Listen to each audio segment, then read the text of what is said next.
the incident that has touched off a debate for every American family about the perils of stressed out parents.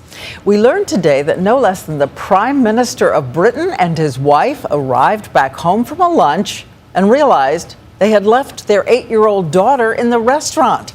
ABC's Lama Hassan is in London tonight. David and Samantha Cameron, the image of a young modern power couple. So how could they do it?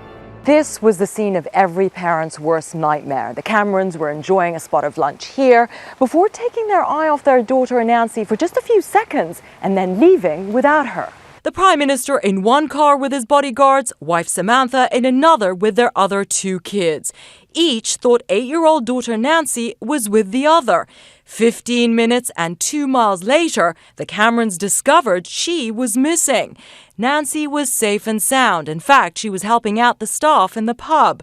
But this morning, the British government was on the defense, saying Mom and Dad were, quote, distraught when it happened. Then the Prime Minister went straight away to get her. I think it's a lot of fuss about nothing. I do think it's disgraceful, yeah. In fact, it was Cameron himself who told Diane how he'd try and balance it all. I've always said it must be possible to be a good Prime Minister and a good father and a good husband. In March, couples in Maryland and Texas made headlines by leaving their children at Chuck E. Cheese.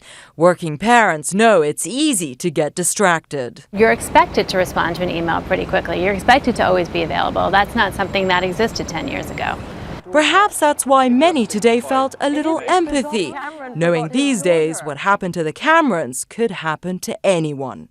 Lama Hassan, ABC News, Buckinghamshire.